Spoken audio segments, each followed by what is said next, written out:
You're listening to the Dr. Nina Show with Dr. Nina Savelle Rocklin, only on LA Talk Radio. Hi there. Welcome to the Dr. Nina Show here on LA Talk Radio and Instagram. I am your host, Dr. Nina Savelle Rocklin, and I am here to help you stop counting calories, carbs, and fat grams so you can easily get to a healthy weight. Get on with your life. That's what it is all about. I want you to wake up and think about your day, not your diet. If you would like to join me today, the number here is 323-203-0815. That is 323-203-0815. I would love to hear what is on your mind, what is weighing on you, because the real problem with binge eating, stress eating, any kind of emotional eating, the real problem is not food. It is what is eating at you. So give me a call and let's see if we can get to the bottom of whatever that is for you. And while I'm waiting for you callers, I want to talk about something. Did you ever realize how many phrases we use that are references to a certain movie? What movie am I talking about? Here's a hint. Well, we talk about pulling back the curtain to reveal the truth. We talk about discovering in ourselves what has been there the whole time. And we say, here's the biggest hint of all, there's no place like home. That is right, I am talking about The Wizard of Oz. The characters from The Wizard of Oz can teach us a lot about ourselves and help challenge the negative ideas you may have about yourself. And of course, when you feel good, yes, Aaron, Wizard of Oz, when you feel good about yourself, it is easier to make good food choices and lose weight. So what does the Wizard of Oz have to do with overeating? Well, okay, I will explain that in a little bit. But for the 0.01% of you who haven't seen the movie or read the book, yes, it was a book first. Here's the plot, basic plot. An orphan, I'm going to do this really fast. Let's see how fast I can talk. Okay, an orphan girl named Dorothy lives with her aunt, uncle, and dog Toto in Kansas. When a nasty neighbor threatens Toto, Dorothy runs away and they get swept up in a tornado and land in Oz. Under the guidance of Glinda the Good Witch, Dorothy heads for the Emerald City to ask the Wizard of Oz how to get home. Along the way, she meets a scarecrow who lacks a brain, a tin man who doesn't have a heart, and a cowardly lion who lacks courage. When Dorothy and her new friends finally see the wizard, he tells them to kill the wicked witch, and then he'll grant their wishes. He'll give a brain to the scarecrow, a heart to the tin man, he'll make the cowardly lion brave, and he'll help Dorothy return home. They defeat the witch and her evil flying monkeys and return to the Emerald City only to learn the Wizard of Oz is actually just a nerdy guy who's fooled everyone into thinking he is scary and powerful. They also realize the things they thought were missing, they had all along. And Dorothy returns home under her own power. So great story, classic story. What does it have to do with overeating, binge eating, stress eating, any kind of emotional eating?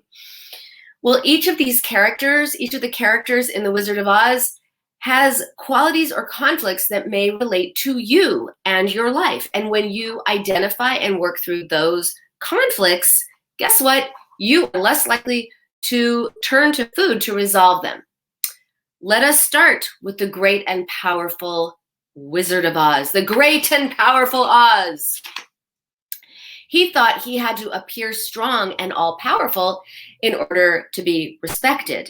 He projected, literally, a huge and powerful image, but in reality, he was just a guy behind a curtain trying to make people believe in his strength and omniscience. He didn't think he was enough as he was, so he pretended to be something he wasn't in order to gain respect. Well, if you can relate to this, you may think you have to project a certain image to be likable. You may hide some aspects of yourself and try to keep them behind a proverbial curtain so you won't be discovered as a person with doubts, insecurities, fears. In other words, a human person. Maybe you feel like you're fooling people and they have no idea what you're really like. Maybe you put up a good front, but that front hides who you really are, or who you really think you are. If you don't show your true self, then you never really connect with people on an authentic level. They connect with the mask or the image that you show, but they never really connect with you. And that leads to loneliness because you're not really getting the love from others, the false front, the mask, the part you play in life. That gets the love, not you. And when that happens, you feel empty, and then you can turn to food to symbolically fill that emptiness. So that's one character from The Wizard of Oz that I think a lot of you can relate to. We think that we have to be someone else to be accepted, to be respected, to be loved, to be liked. And then we come to the trio, the Cowardly Lion, the Tin Man, and the Scarecrow. They all lack self-confidence in some way, and they don't see themselves as they are. They don't. The Cowardly Lion thinks he lacks courage, but in fact, he shows a lot of bravery. He incorrectly thinks that courage means the absence of fear, when in fact, courage is feeling the fear and doing it anyway. And he has that in abundance. The Tin Man believes he needs a heart. He thinks he doesn't have a heart. But in fact, he shows a great deal of heart with his empathy, his sympathy, and his love. Scarecrow thinks he lacks a brain. He doesn't think he's smart. But like the lion and the Tin Man, he also has more smarts than he realizes. So, do you imagine you're not as smart as people think you are? Does fear stop you from moving forward in parts of your life? Do you think that you don't have what it takes? You think there's something missing in you? Maybe you can relate to these characters. Your self-doubt may blind you to the reality of who you actually are and the qualities you have. Aaron on Instagram is saying, what's that David Bowie movie, Labyrinth? You have no power over me. There you go. I have not actually seen that movie. I'll have to see that. And maybe there's a whole other show coming after I see that one. Just wait till I get to Star Wars, people. Okay, so if you're focusing on what you're not, instead of letting yourself see who you are, you don't have a realistic view of you. When you feel like you're not good enough, that is painful. That is upsetting. That is a terrible way to feel in the world. And when you feel bad because you're making yourself feel bad because of the way that you think about yourself, then you're going to use food for comfort or distraction. What about Dorothy? What about young Dorothy? She wanted to run away from home because an unfair, powerful person was threatening her beloved Toto. Through the course of the story, Dorothy learns to appreciate the relationship she has in her life. She learns to take in love. She learns to take in connection from others, just as the Tin Man, the Scarecrow, and the Lion learn to appreciate their personal internal qualities.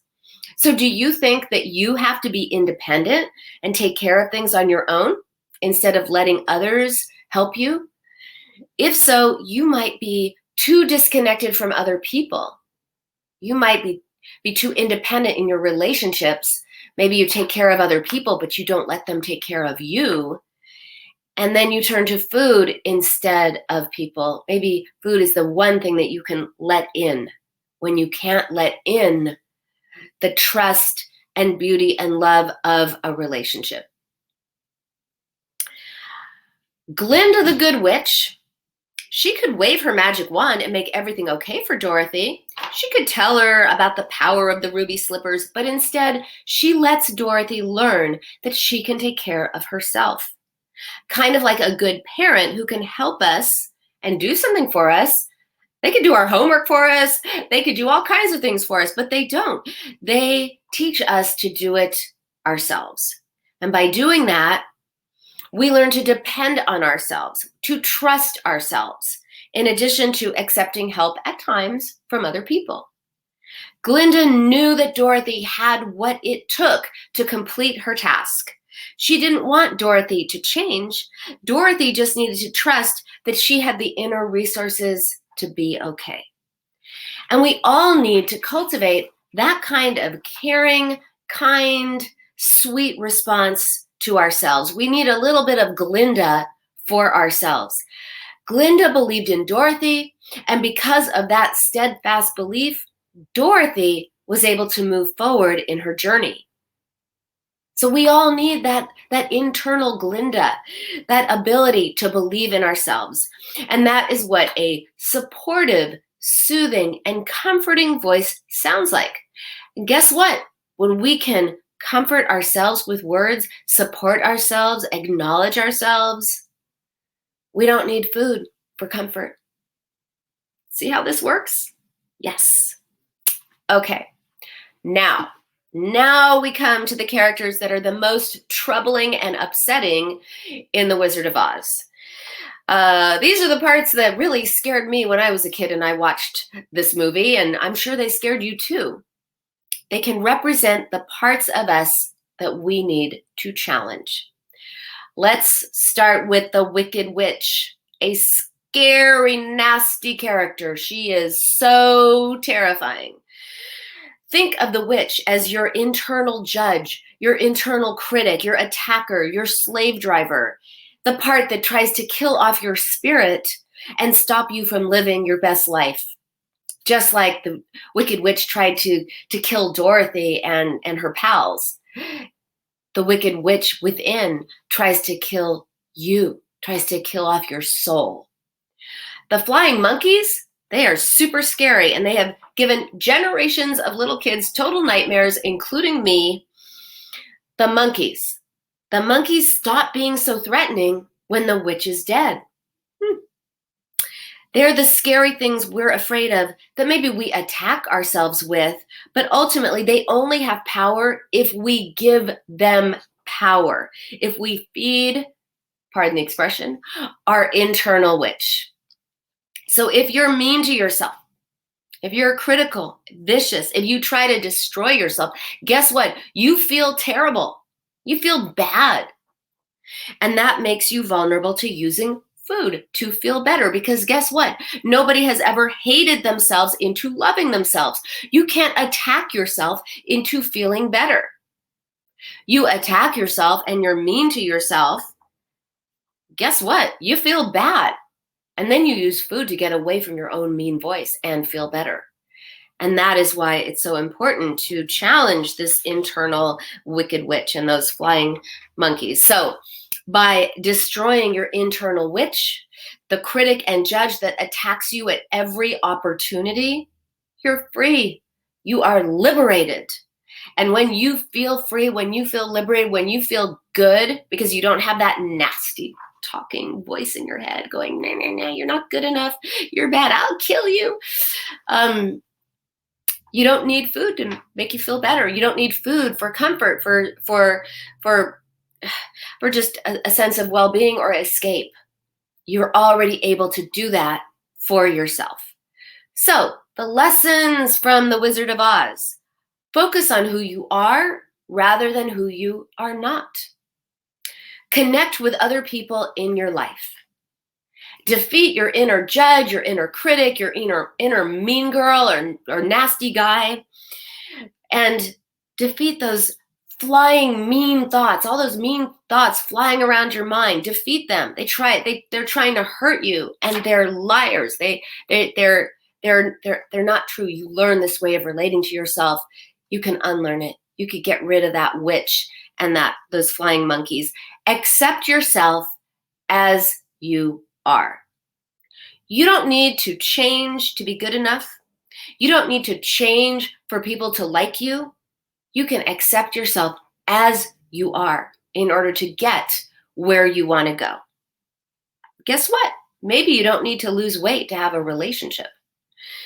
Maybe you should just find someone who loves you exactly as you are. And maybe you don't need to lose weight to accept yourself. Maybe accepting yourself will actually lead to losing weight. We think that we have to change to be happy, change our bodies to be happy, and that when we lose weight, we will be happy. Guess what? It's actually the opposite.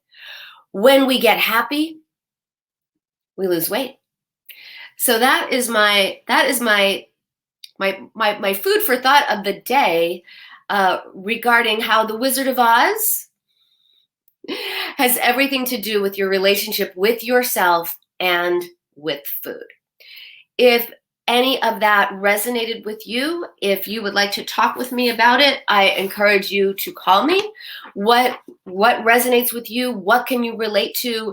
Which character is most you? Which characters? What are you doing to defeat the inner witch, the flying monkeys? Give me a call and let me know. Again, that number is 323-203-0815. 323-203-0815. I would love to hear from you. Okay, let me see if I have any. Oh, okay. All right, so I am going to talk about something that was discussed in my Binge Free Babes meeting the other day.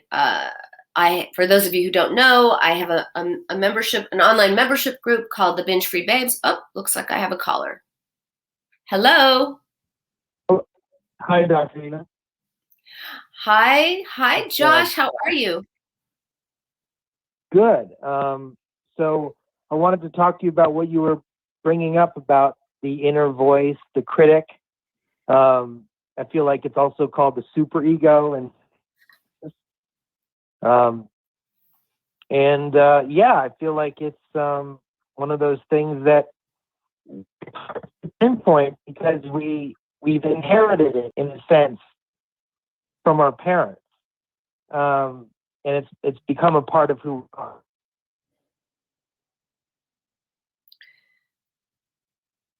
Josh, are you there? Your voice dropped off. Yeah, can you hear me? Oh yes, I can. Yes, we've learned we learn to relate to ourselves this way. And that's the good news, because we can unlearn it and learn a different way. And we have to challenge what we think is real. Like in the movie, the Cowardly Lion really thought he was, a giant scaredy cat. And the Tin Man really thought he lacked a heart, and so on. The characters really thought they were missing something. We really think we're missing something. We really think we're not enough or we're too much. But that is a belief that we have come to. That is something that we have learned. We've interpreted our events in our past to think that there's something wrong with us and we need to change. But it's an idea, and those ideas can be deconstructed and reconstructed.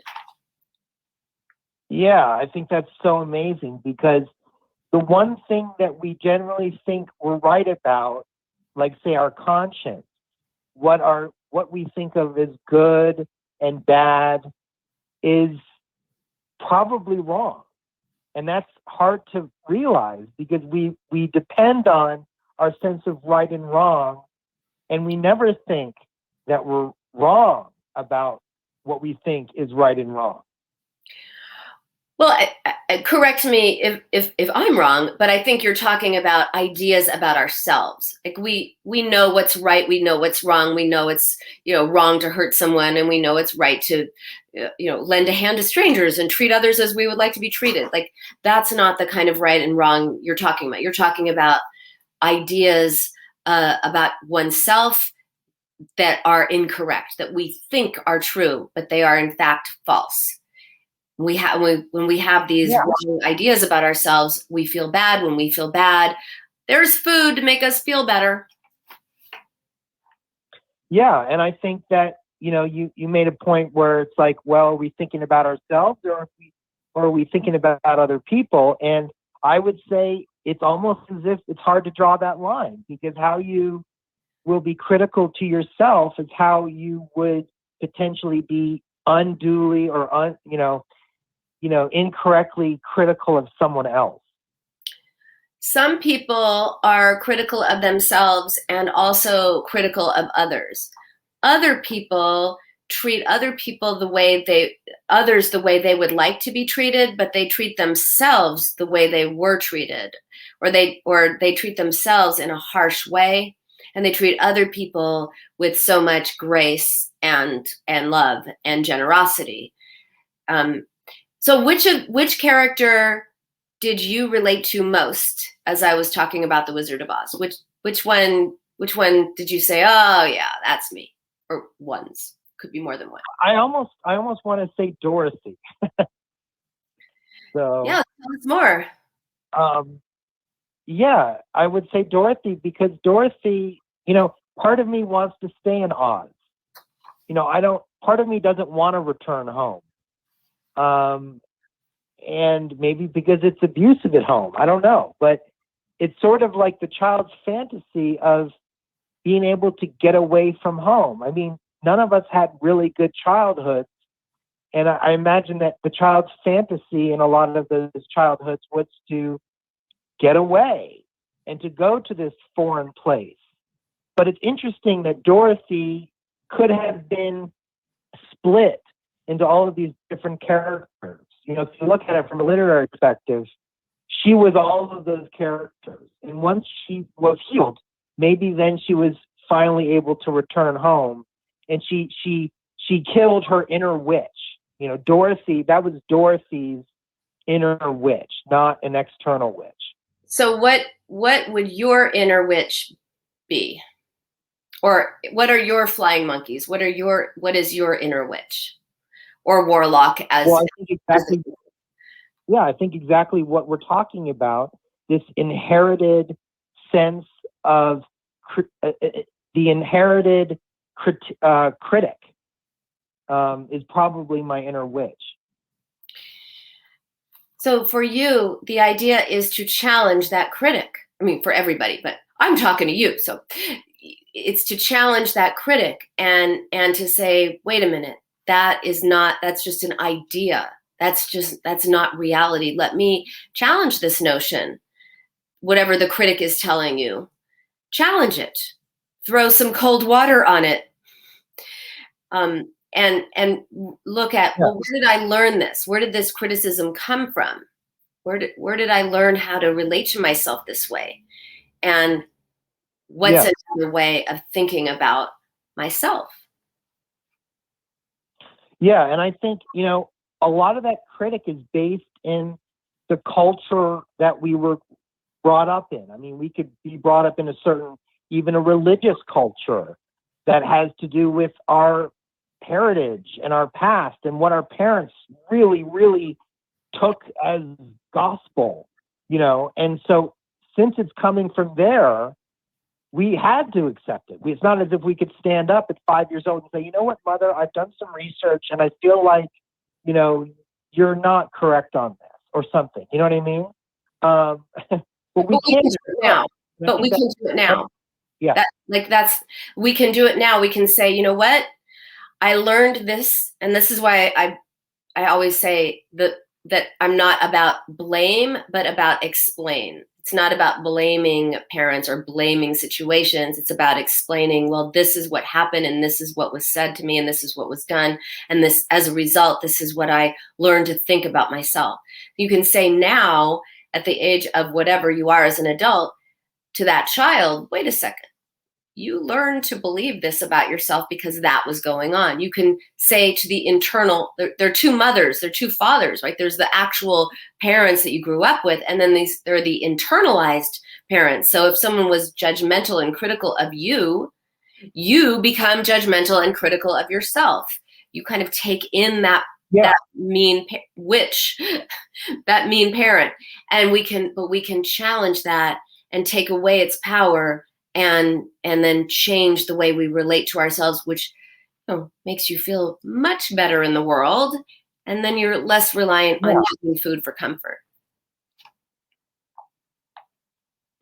Say really quick that sometimes because of trauma, and this is just coming to me now, I haven't really thought about this before, but sometimes because of trauma, it can make us cling more strongly to the critic.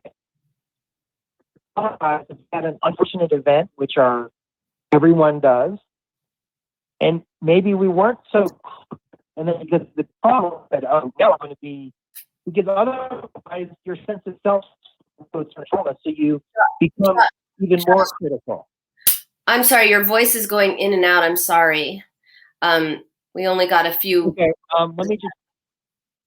I was just going to say, because of trauma, the critic can be exacerbated. Yes, and trauma creates the critic. I should say one thing about trauma, because this comes up a lot, is people will say, well, I wasn't traumatized. Nothing traumatic happened to me. It wasn't that bad.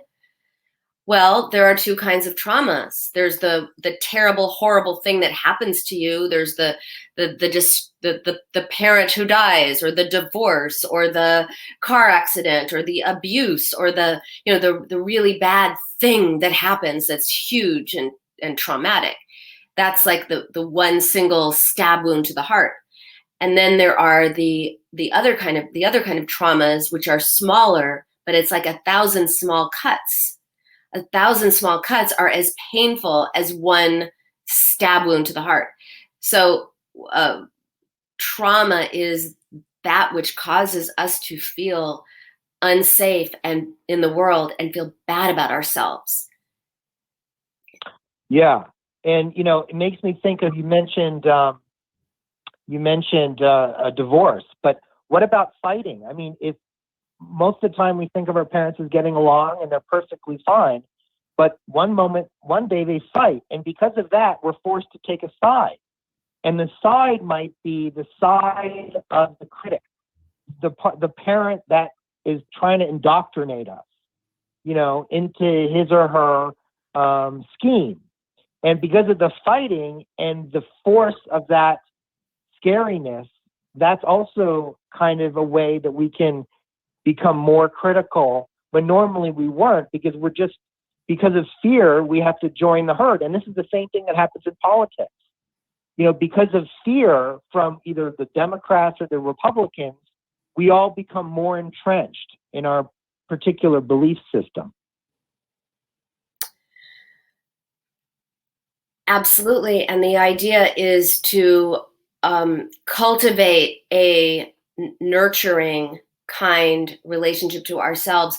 People can be unreliable, unpredictable, and unavailable. Food is reliable, predictable, and available. And when people are scary, when one day they're getting along with you and the next day they're yelling at you or with each other or creating anxiety, that's unpredictable. And in the face of such unpredictable unreliability or unavailability, we turn to what we can count on, and that is food. It's always going to taste the way you think it's going to taste, more or less. You know where to get it. Yeah. And so it becomes a substitute for relationships, or a way of soothing that is a substitute for someone else soothing you. Food soothes you instead of. And I think in the same way as you started the show, the critic is a refuge. So instead of getting to what's eating at us, as you always say, we can take refuge in the critic and say, as long as I'm being mean to myself, I'm at least doing something good on this front of dieting, being overweight, etc. I would say that it is a way to displace other conflicts, because if you're worried about food or you're worried about your weight, you're not thinking about things that are weighing on you. It's easier to get mad at yourself for what you're eating than it is to grapple with certain uncertainties of life and relationships and unpredictabilities and things you can't control. It's a way, it's sort of a way of turning on yourself. And many times, when I ask the question, if you weren't able to think about food or weight or any of those things, what would be on your mind? It's some relational issue that is painful and difficult that people don't want to look at. And so it's easier to focus on food than it is to look at whatever it is they're trying to escape. And that's why emotional eating people think of it as, oh, I feel bad, so I'm eating something. No, it's so much more complex and complicated than that. And when you're curious, not critical, when you're curious, you're more able to discover what that is. And so for you, to talk to that inner, you can relate to Dorothy. What would you say to Dorothy? What would you say to that little girl who feels lost, who's trying her best? What would you say to the little boy within you who needs some encouragement, some reassurance, some guidance? I feel like it's psychoanalysis. I feel like because psychoanalysis can allow the lion to find out that he does really have a big heart. And talking with people and listening to what they say and listening to what you say, but also the good things that you're saying to yourself. And I think that's how we can become more whole, because we can see that we really do have qualities that we're looking for in other people. I mean, sometimes we think someone else is the greatest person on earth, but we don't recognize that we're that way. And we can be that way too. And instead of depending on someone else to always be there for us, to support us, we can say, you know what, I'm going to make myself like that in a more real sense. So that would be Glinda the Good Witch. So if we go back to the characters of the Wizard of Oz and look at how they are an allegory about our relationship with ourselves, we need that supportive person within us to be there for us, to guide us, to support us. Yes, we need it from the outside, but we also need to give it to ourselves. And often people turn to food when what they really need is some Glinda the Good Witch response. When people need comfort, reassurance, support, they attack themselves and then end up eating to get away from their own mean inner witch or warlock. And so that's why the relationship with themselves is everything. Yeah, I was just going to say that, even if our parents told us, I love you, it doesn't mean they actually did. And I think that a lot of the problem comes from not having love from the parents. But it's not something that we should really necessarily dwell on if we're able to access this part of us that you're talking about. And that just makes me think of loving oneself. We can love ourselves if our parents didn't. Just as if a poor person who grew up with no money is able to work and build and create wealth for himself or herself. In the same way, we can create a wealth of love for ourselves that we may not have had growing up. I love that, Josh. That I want to challenge you to change a pronoun a little bit. I love that analogy to wealth. I want you to say, rather than use this language, which is very general about society and people, why don't you say, using the first person, say, I can create a loving relationship with myself. I deserve love. Yeah, I think that's where I'm going. And say it. No, I mean literally I mean, I'm challenging you to literally say it, not just talk about it as a concept, but say it to yourself with witnesses. I deserve love. Yes, I feel like I definitely do. And for me, it's about how to do it. And that's something we can get into a later time. But I think that a lot of it just has to do with what you do for yourself that helps you to become creative, relaxed, peaceful. It could be, I know that you like painting, I think. So like, I feel like it may be painting for you. For me, it's meditation. And I just feel like those are the things that can create, instead of dwelling and say, I'm so depressed, I'm so miserable, I'm so crazy. It's almost as if maybe meditation, for at least for me, since you want to talk, about myself here, that can be something that can provide that love.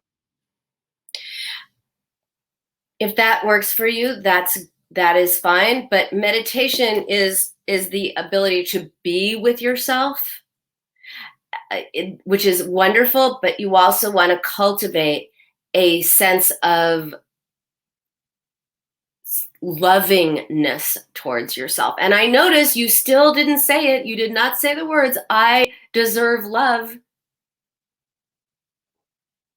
You still talked around it. I'm going to call you on it. I do deserve love, but so do you. You also deserve love. I don't want to take. Stop. Notice what just happened. And Sharon, I see your question on Instagram, and I get to it in a second. Josh, I want to point out what just happened. Instead of you saying, I deserve love, you said, I do deserve love, but so do you, right? It's so hard for you to just own it and sit with it and have it be. You wanted to then take care of me, that I deserve love too, and so does everyone else, and so does everyone listening, and all of that. I want to challenge you to just say, I deserve love, and leave it there. Yes, I do deserve love, Dr. Nina. And I think that's the reason I'm calling, because the reason why I would even call is because I do feel that. And so psychoanalysis does have a part to play. Your show has a part to play in it. Our relationship to food, at least for me, has a part to play with it, but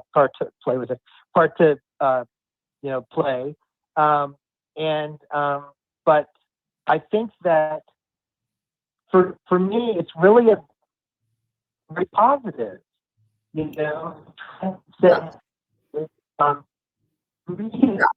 Josh, I'm sorry, your voice is dropping out again. I am so glad that you see the benefits of contemporary psychoanalysis and psychoanalytic thinking, which is really all about self-discovery from a place of curiosity and understanding yourself in a different way. Please practice the I deserve love and just let it stay there. Just silence. And I want you to do that for yourself. And call us back next week and let us know how it goes. I deserve love, and then quiet. Let's see what happens. Okay, yeah. And I was just going to say that you might disagree with this, but even if you're not with yourself immediately, there seems to be a part of positivity and maybe community that can help. That's all I would like to say. And part of this conversation is that me. Thank you, Josh. I absolutely believe in community. That's why I have my Facebook community, Dr. Nina's Food for Thought community. That's why I have the Binge Free Babes and the Diet Free Divas membership groups, because I believe in the power of community. There's something so relieving about knowing that you're not the only one who is going through something, and that you're not the only one who struggles, and that you're not the only one who's conflicted in this way. it's very powerful to see yourself in other people and get support from other people. Taking in the support of the community is fulfilling and feels good, and that can take the place of food. So thank you as always for your thoughts. I was just going to say, what you're doing is you're putting yourself out there, and being positive is just it's everything. So thank you very much. Oh, thank you, Josh, and thank you for being part of the I want to say the show, but it's really it's about more. It's about thank you for being part of this mission. My diet-free revolution, my mission to help people change the way that they relate with themselves, which of course is going to change everything with food. And that leads me to Sharon. Sharon says she feels the lack of unconditional love led to a lot of shame and lack of self-confidence. Of course. How do we know that we're lovable? We know we're lovable by the way we're treated. And when we're treated, not just like I think Josh earlier said, parents can say they love you, but that doesn't mean you feel loved. Love is much more than a word. It is an action. And so if you are not treated in a loving, nurturing, warm way, how do you ever feel worthy of love as a child? And kids are not able to say, well, my parents are kind of organized this way, and they came from their households in which they weren't treated in a loving way, so they never learned how to be loving, and therefore they're unable to give me what I want. No, children don't do that. Children say, what's wrong with me that I'm not feeling so loved, and therefore I'm not feeling so lovable? What did I do? And they say, oh, what's wrong with me? And then they think, I'm going to figure out what's wrong with me, and I'm going to fix it. Whatever's wrong with me, whatever's bad about me, I'm going to fix it. I'm going to make myself good. And when I make myself good, because surely I must be bad, then I'm going to get the love and the treatment that I'm not getting now. Children think it's them. And this gives them this hope. You need hope as a child, because if you were to realize, you have parents who are incapable of giving you what you need, incapable, that would be devastating. So kids give themselves hope on some level. I just need to change myself, and then they'll change. The problem is there was never anything wrong with you in the first place. And this way of being in the world just ends up with you feeling like there's something wrong with you, but you can't really say what it is.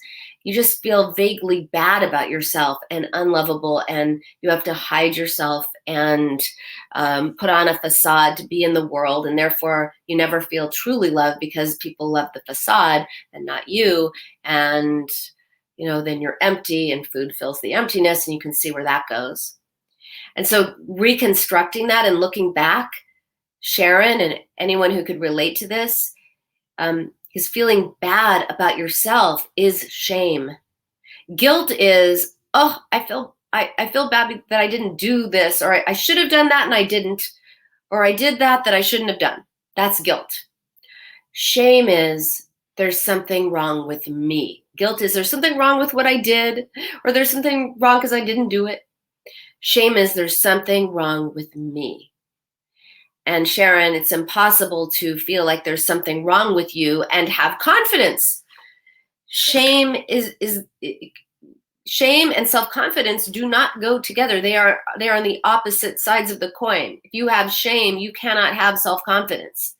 But if you have self-confidence, you cannot have shame. So self-confidence comes from a sense of feeling overall good about who you are, not having to be perfect, not having to look perfect, not having to be at some perfect weight, not having to have some perfect job, forget perfection. F perfection, guys. No, It's self-confidence is about feeling good about yourself, even though you're not perfect. You are perfectly imperfect, liking the things that you like about yourself, loving the things you love about yourself, and being able to say, okay, these things I'd like to change about myself, they're not going to make me feel bad about me. Maybe I'll work on them. Maybe I won't. But overall, hey, I'm good with me. That is why self-confidence is everything. Yes, Josh is now on Instagram saying self-confidence is so important. Exactly. Because when we have self-confidence, that's like back to the Wizard of Oz, that's like that inner Glinda, the Good Witch, saying, hey, you've got this. You can do this. I believe in you. You're telling yourself that. And that makes you feel good. That makes you feel good. And when you feel good, guess what? You don't need food to feel better. You don't need food to escape the bad feeling. You just feel good. And then eating is just breakfast, lunch, dinner, snacks. Is it good? That's it.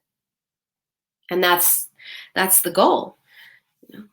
So challenging the shame and recognizing that you learned to feel shame. People who are treated badly by neglect, by big T trauma or little t trauma, 1,000 cutting words are just as painful as one terrible incident. Feeling bad about yourself makes you feel that you are bad. There's something wrong with you. That's shame. And that's why really challenging this notion that there's something wrong with you intrinsically. This is just a learned. This is an idea. This isn't reality. This isn't truth. This is a notion that it is so necessary to challenge. And here's where it goes back to the $60 billion diet industry that tries to sell us the notion that if we look a certain way, if we get to a certain weight, then we will feel no shame. They don't put it in those words. They don't overtly sell us that message, but they sell us the message that if you get to a certain weight, you're going to feel good and your life's going to change. And if you didn't have enough friends, guess what? You're going to have more friends. People are going to like you more. You're going to have people want to be with you, and the shame will be gone, and you'll be born anew in this glorious way, and life will be golden. No. You know what happens when you lose weight? The scale changes to a lower number. Maybe you also have a different size to your jeans. That's it. Your life does not change. Sharon is saying being raged at or disciplined for differences of opinion led to eating my feelings. Yes, we have a natural developmental task of differentiation. And that is to decide, well, my parents and my family believe this, but do I believe that? Do I believe all of it? No, I think differently. That is a healthy and good thing to do. It's called individuating, differentiating. But often that is met with fury, anger, hurt even. No, you have to be like them. You've got to be the narcissistic extension of them. And if you're not your parents, if you don't think exactly as they do, they're going to get mad at you, as in Sharon's case. You're going to get in trouble, as in Sharon's case, or other parents get sad. And that leads you to feel terrible about yourself just for thinking differently, just for being your own person. And you have to give yourself the right to have rights. You have the right to think differently. You have the right to think, feel, believe whatever it is that you think, feel, or believe. You don't have to be a clone of other people. You get to be you. And so I encourage you, Sharon, to think about how that might be an automatic thing that you do. Maybe it's hard for you to disagree with someone or have a different opinion. So I would challenge you to to give it a try, disagree, have a different opinion, see what happens with a safe person. And maybe that will heal some of the past experience. Right? We want to not continue the past and have it replay over and over and over again, just with different people. We want to break free of the past and be in the world with others, with ourselves in a different way. Being Glinda and not being the Wicked Witch, or not flying at ourselves with those creepy monkey thoughts. No monkey brain. To be able to really be encouraging and supportive of yourself, which I know, Sharon, you are of other people. So the idea, be to yourself as you are to others. If you're nice to others, be nice to yourself. If you're generous with others, be generous with yourself. Don't attack yourself when you need comfort, when you need kindness, when you need support. Give yourself what you really need, which is support and kindness. And when you do that, when you attend your feelings directly, then guess what? You're not going to eat your feelings. You're not going to stuff them down. You're not going to focus on your weight because you already feel okay. You feel good. So that, of course, easier said than done, which is why I'm here weekly at 11 a.m. Pacific here on LA Talk Radio, live on LA Talk Radio and Instagram. If you would like to listen later, check out the Dr. Nina Show on LA Talk Radio, which is available on Apple Podcasts or anywhere that you get podcasts. Thank you so much for joining me today. Thank you, Sharon. I'm glad you were part of it. Thank you so much for joining me today. I want to tell you that someone is asking, how can people care more about other people than themselves? I don't know. That probably depends on, that has something to do with those people. You want to be on the lookout for people who care. You know what? That is a great question for next time. But briefly, it's because it's safe to take care of the needs of others. It's safe to take care of the hurt feelings in others. Yes, it could be because we had to take care of our parents. It's safe to take care of other people and their feelings and their trauma and their whatever they're going through. To take care of ourselves, we got to get in touch with thoughts and feelings and memories that we may not want to get in touch with. Okay, I am over time. Sorry, Ronan. Please join me next week, same place, same time, and please stay curious, not critical. I'll see you soon. Oh, I lied. I have one more thing to say. Please go to my Dr. Nina's Food for Thought community on Facebook and join a group of, I think we're up to 800 people who are there to support each other, men as well as women. If you're interested in the Binge Free Babes or my other programs, go to Dr. Nina Inc., DrNinaInc.com, and see what I have.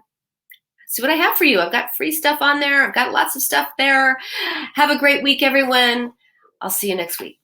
Bye for now.